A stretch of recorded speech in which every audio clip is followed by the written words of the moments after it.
Item ಯಾವುದೇ ಇರಲಿ try ಮಾಡಿ Aachi chicken masala. Davanagere by election ಬಳಿಕ ಸಂಚಲನ ಮೂಡಿದೆ. ಆಡಳಿತಾರೂಢ ಕಾಂಗ್ರೆಸ್ನಲ್ಲಿ ತಲೆದಂಡ ಪರ್ವ ಮುಂದುವರಿತಾ ಇದೆ. ಜಬ್ಬಾರ್ ವಿರುದ್ಧ ಹಾಗಾದ್ರೆ ಮತ್ತಷ್ಟು ಸಾಕ್ಷಿಗಳು ಸಿಕ್ತಾ ಅನ್ನುವಂತ ಪ್ರಶ್ನೆ ಮೂಡ್ತಾ ಇದೆ. ಬೈ ಎಲೆಕ್ಷನ್ನಲ್ಲಿ ಪಕ್ಷ ವಿರೋಧಿ ಚಟುವಟಿಕೆಯ ಆರೋಪ ಕೇಳಿಬಂದಿತ್ತು.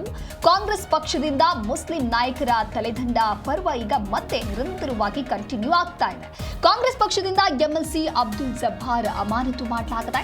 ಪ್ರಾಥಮಿಕ ಸದಸ್ಯತ್ವದಿಂದ ಸಸ್ಪೆಂಡ್ ಆದೇಶಗೊಳಿಸಿ ಕ್ರಮವನ್ನ ತೆಗೆದುಕೊಳ್ಳಲಾಗಿದೆ. ಅಮಾನತುಗೊಳಿಸಿ ಕೆಪಿಸಿಸಿ ಅಧ್ಯಕ್ಷ ಶಿವಕುಮಾರ್ ಕಠಿಣವಾದಂತಹ ಕ್ರಮವನ್ನ ಕೈಗೊಂಡಿದ್ದಾರೆ. ದಾವಣಗೆರೆ ಬೈ ಎಲೆಕ್ಷನ್ ಆಗ್ತಾ ಇದ್ದಂತೆ ಬಹಳಷ್ಟು ಬೆಳವಣಿಗೆಗಳು ಆಗುತ್ತೆ. ಆಡಳಿತಾರೂಢ ಕಾಂಗ್ರೆಸ್ನಲ್ಲಿ ತಲೆದಂಡ ಪರ್ವ ಇದು. ಜಬ್ಬಾರ್ ವಿರುದ್ಧವಾಗಿ ಮತ್ತಷ್ಟು ಯಾವುದಾದ್ರು ಸಾಕ್ಷಿಗಳು ಸಿಗ್ತಾ ಅಥವಾ ಕೆಪಿಸಿಸಿಯಿಂದ ಕಠಿಣ ಕ್ರಮವನ್ನ ಜಾರಿಗೆ ತಂದಿದ್ದು ಯಾವ ಕಾರಣಕ್ಕಾಗಿ, ನಜೀರ್ ಜಬ್ಬಾರ್ ಮೇಲೆ ಕ್ರಮವನ್ನ ತೆಗೆದುಕೊಂಡಿರೋದು ಯಾವ ಕಾರಣಕ್ಕಾಗಿ ಅನ್ನುವಂಥ ಚರ್ಚೆಗಳು ಇದೀಗ ಮುನ್ನೆಲೆಗೆ ಬರ್ತಾ ಇದೆ. ಇನ್ನೊಂದು ಕಡೆ ಸಚಿವ ಜಮೀರ್ ತಲೆ ಮೇಲೂ ಕೂಡ ತೂಗುಗತಿ ಇದೆ.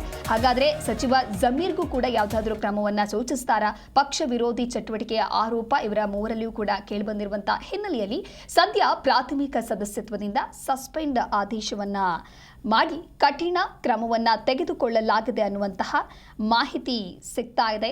ತಕ್ಷಣ ಜಾರಿಗೆ ಬರುವಂತೆ ಸದಸ್ಯತ್ವದಿಂದ ಸಸ್ಪೆಂಡ್ ಆದೇಶವನ್ನ ಮಾಡಲಾಗಿದೆ. ಜಬ್ಬಾರ್ ವಿರುದ್ಧವಾದಂತಹ ಮತ್ತಷ್ಟು ಸಾಕ್ಷಿಗಳು ಹಾಗಾದ್ರೆ ಸಿಕ್ಕಿದ್ವಾ? ಕೆಲವೊಂದಿಷ್ಟು ಆರೋಪಗಳು ಈಗೇನು ಕೇಳಿ ಬಂದಿತ್ತು ಅವೆಲ್ಲವೂ ಕೂಡ ಪ್ರೂವ್ ಆಯ್ತಾ ಅನ್ನುವಂತಹ ಚರ್ಚೆಗಳೀಗ ಸಾಗ್ತಾ ಇದೆ. ಕಾಂಗ್ರೆಸ್ ಪಕ್ಷದಿಂದ ಎಂಎಲ್ಸಿ ಅಬ್ದುಲ್ ಜಬ್ಬಾರನ್ನ ಅಮಾನತು ಮಾಡಲಾಗಿದೆ.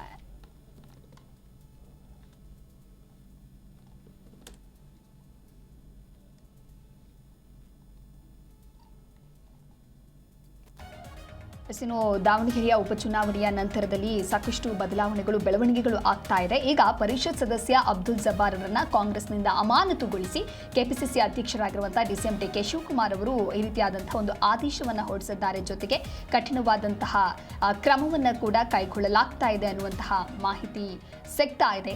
ಪ್ರಾಥಮಿಕ ಸದಸ್ಯತ್ವದಿಂದ ಸಸ್ಪೆಂಡ್ ಆದೇಶ ನೀಡಲಾಗಿದೆ. ಈ ಕುರಿತು ಮತ್ತಷ್ಟು ಮಾಹಿತಿಯನ್ನು ನೀಡ್ತಾರೆ ನಮ್ಮ ಪ್ರತಿನಿಧಿ ರಾಜಪ್ಪ ಸುತ್ತೂರು ದೂರವಾಣಿ ಸಂಪರ್ಕದಲ್ಲಿ.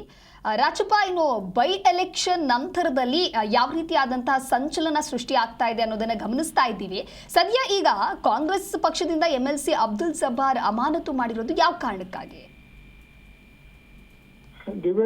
ದಾವಣಗೆರೆ ಚುನಾವಣಾ ಬೆಳವಣಿಗೆ ಹಿನ್ನೆಲೆಯಲ್ಲಿ ಒಂದಷ್ಟು ಆಡಿಯೋಗಳು ಅಥವಾ ಏನು ಈ ರೀತಿ ಆಂಟಿ ಪಾರ್ಟಿ ಕೃತ್ಯದಲ್ಲಿ ತೊಡಗಿರುವಂತಹ ಒಂದು ಆಡಿಯೋಗಳು ಮತ್ತು ಸಂಭಾಷಣೆಗಳು ಅಬ್ದುಲ್ ಜಬ್ಬಾರ್ ಅವರಿರ್ಬೋದು ಮತ್ತು ಮಲ್ಲಿಕಾರ್ಜುನ್ ಸೇರಿದಂತೆ ಹಲವಾರು ಜನ ಮಾತನಾಡಿರುವಂತ ಆಡಿಯೋಗಳು ಒಂದಷ್ಟು ಪಕ್ಷದ ಅಧ್ಯಕ್ಷರಿಗೆ ಅಲ್ಲಿನ ಜಿಲ್ಲಾಧ್ಯಕ್ಷರು ದಾವಣಗೆರೆ ಜಿಲ್ಲಾಧ್ಯಕ್ಷರು ವರದಿಯನ್ನ ಸಲ್ಲಿಸಿದ್ದಾರೆ ಅಂತ ಒಂದು ಮಾಹಿತಿ ಲಭ್ಯವಾಗ್ತಾ ಇದೆ. ಹಾಗಾಗಿ ಎಲ್ಲ ಒಂದ್ ಕಡೆ ಈ ವರದಿಯನ್ನ ಆಧರಿಸಿಕೊಂಡು ಡಿಸಿಎಂ ಡಿಕೆ ಶಿವಕುಮಾರ್ ಮತ್ತು ಕೆಪಿಸಿ ಅಧ್ಯಕ್ಷರಾದಂತ ಡಿಕೆ ಶಿವಕುಮಾರ್ ಅವರು ಅಬ್ದುಲ್ ಜಬ್ಬಾರ್ ಅವ್ರನ್ನ ಪಕ್ಷದ ಪ್ರಾಥಮಿಕ ಸದಸ್ಯದಿಂದ ಅವ್ರನ್ನ ಅಮಾನತು ಮಾಡಿದ್ದಾರೆ.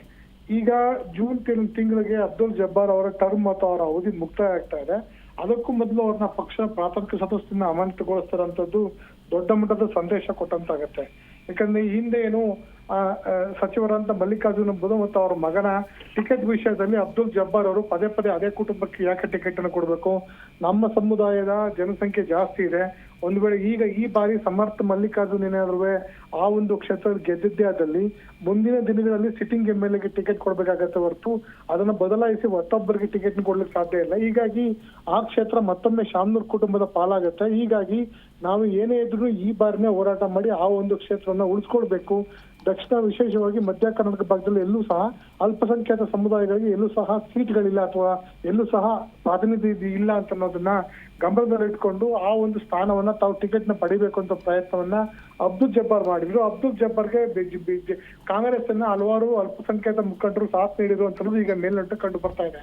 ಹೀಗಾಗಿ ಎಲ್ಲೋ ಒಂದ್ ಕಡೆ ಈ ಅಲ್ಪಸಂಖ್ಯಾತ ಸಮುದಾಯದ ನಾಯಕತ್ವದಲ್ಲಿ ಉಂಟಾಗಿರುವಂತಹ ಬಿರುಕೇನಿದೆ, ಏನು ಎಸ್ ಮಲ್ಲಿಕಾರ್ಜುನ್ ಇರ್ಬೋದು ಅಥವಾ ಜಮೀರ್ ಅಹಮದ್ ಇರ್ಬೋದು ಅಥವಾ ಅಬ್ದುಲ್ ಜಬ್ಬಾರ್ ಇರ್ಬೋದು, ನಸೀರ್ ಅಹಮದ್ ಇರ್ಬೋದು ಅಥವಾ ಸಲೀಂ ಅಹಮದ್ ಇರ್ಬೋದು, ಈ ನಾಯಕರ ಒಳ ಜಗಳದಿಂದಾಗಿ ಈ ಒಂದಷ್ಟು ವಿಷಯಗಳು ಆಚೆ ಬರ್ತವೆ. ಯಾರ ಜೊತೆ ಚರ್ಚೆ ನಡೆಸಿದ್ರು, ಯಾರಿಗೆ ಸಪೋರ್ಟ್ ಕೊಟ್ಟಿದ್ರು, ಯಾರ ವಿರುದ್ಧ ಷಡ್ಯಂತ್ರ ರೂಪಿಸಿದ್ರು ಅಂತ ಒಂದಷ್ಟು ಆಡಿಯೋಗಳು ಮತ್ತು ಒಂದಷ್ಟು ಮಾತಿನ ಚಕಮಕಿ ಆಗಿರುವಂತ ವಿಷಯಗಳು ವರದಿ ರೂಪದಲ್ಲಿ ಅಧ್ಯಕ್ಷರಿಗೆ ತಲುಪಿದೆ. ಆ ಒಂದು ಹಿನ್ನೆಲೆಯಲ್ಲಿ ಅಬ್ದುಲ್ ಜಬ್ಬಾರ್ ಅವರನ್ನ ಪಕ್ಷದ ಪ್ರಾಥಮಿಕ ಸದಸ್ಯರಿಂದ ಅಮಾನತು ಮಾಡಿ ಡಿ.ಕೆ ಶಿವಕುಮಾರ್ ಆದೇಶ ಹೊರಡಿಸಿದ್ದಾರೆ. ಆದ್ರೆ ಮುಂದಿನ ದಿನಗಳಲ್ಲಿ ಇದ್ರ ಪರಿಣಾಮಗಳು ಏನಾಗುತ್ತೆ ಅನ್ನೋದು ಕಾದು ನೋಡ್ಬೇಕಾಗಿದೆ. ಯಾಕಂದ್ರೆ ಕೇವಲ ಇದು ಇಲ್ಲಿಗೆ ನಿಲ್ಲುತ್ತಾ? ಜಮೀರ್ ಅಹಮದ್ ಖಾನ್ ಸಹ ಪಕ್ಷದ ಚಟುವಟಿಕೆಯಲ್ಲಿ ತೊಡಗಿದ್ರು ಅಥವಾ ಪಕ್ಷ ವಿರೋಧ ಚಟುವಟಿಕೆ ತೊಡಗಿ ಬೇರೆ SDPI ಕ್ಯಾಂಡಿಡೇಟ್ಗೆ ಆರ್ಥಿಕ ನೆರವನ್ನು ನೀಡಿ ಈ ಒಂದು ಸಮರ್ಥ ಶಾಮನೂರ್ ಅವ್ರನ್ನ ಸೋಲಿಸಕ್ಕೆ ಪ್ರಯತ್ನವನ್ನ ನಡೆಸುವಂತ ಆರೋಪನೂ ಸಹ ಇದೆ. ಅದೇ ರೀತಿ ಬೇರೆ ಬೇರೆ ನಾಯಕರು ಸಹ ಸಾದಿಕ್ ಪೈಲ್ಮಾನ್ ಅನ್ನ ಮನವೊಲಿಸುವಲ್ಲಿ ವಿಫಲರಾದಂತ ನಸೀರ್ ಅಹಮದ್ ಅವರ ರಾಜೀನಾಮೆಯನ್ನ ಅಥವಾ ಅವ್ರನ್ನ ಹುದ್ದೆಯಿಂದ ವಜಾಗೊಳಿಸಲಾಗಿದೆ. ಮುಂದಿನ ದಿನಗಳಲ್ಲಿ ನಸೀರ್ ಅಹಮದ್ಗೂ ಸಹ ಪಕ್ಷದ ಪ್ರಾಥಮಿಕ ಸದಸ್ಯನ ವಜಾಗೊಳಿಸುವಂತ ಪ್ರಯತ್ನ ಆಗಬಹುದು ಅಂತ. ಹೀಗಾಗಿ ಮುಂದಿನ ದಿನಗಳಲ್ಲಿ ಸಾಕಷ್ಟು ಬೆಳವಣಿಗೆಗೆ ಈ ಒಂದು ಘಟನಾವಳಿಗಳಿಗೆ ಘಟನಾವಳಿಗೆ ಕಾರಣವಾಗ್ತಾ ಇದಾವೆ. ಹಾಗಾಗಿ ಈಗ ಸಿಕ್ಕಿರುವಂತ ವರದಿ ಮತ್ತು ಆ ವರದಿಗೆ ಸಿಕ್ಕಿರುವಂತ ಪೂರಕ ಸಾಕ್ಷ್ಯಾಧಾರಗಳಿವೆ. ಆ ಸಾಕ್ಷ್ಯಾಧಾರಗಳು ಯಾರನ್ನೆಲ್ಲ ಆರೋಪಿತರ ಸ್ಥಾನಕ್ಕೆ ನಿಲ್ಲಿಸುತ್ತೆ ಅವರೆಲ್ಲರ ತಳದಂಡವನ್ನ ಡಿ.ಕೆ ಶಿವಕುಮಾರ್ ಕೊಡ್ತಾರಾ ಇಲ್ಲ ಅನ್ನೋದನ್ನ ಕಾದ್ ನೋಡ್ಬೇಕಾಗಿದೆ. ಇವೆಲ್ಲ ಓಕೆ, ಥ್ಯಾಂಕ್ ಯು ರಾಜಪ್ಪ ನಿಮ್ಮೆಲ್ಲ ಮಾಹಿತಿಗಾಗಿ.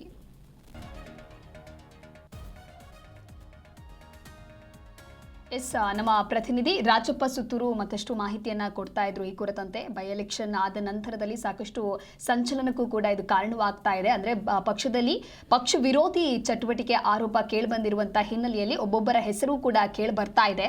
ಹಾಗಾಗಿ ಸದ್ಯ ಈಗ ಕಾಂಗ್ರೆಸ್ ಪಕ್ಷದಿಂದ MLC ಅಬ್ದುಲ್ ಜಬ್ಬಾರ್ ಅವರ ಅಮಾನತುಗೊಳಿಸಿ ಕೆಪಿಸಿಸಿ ಅಧ್ಯಕ್ಷ ಶಿವಕುಮಾರ್ ಅವರು ಕಠಿಣವಾದಂತಹ ಕ್ರಮವನ್ನ ತೆಗೆದುಕೊಂಡಿದ್ದಾರೆ.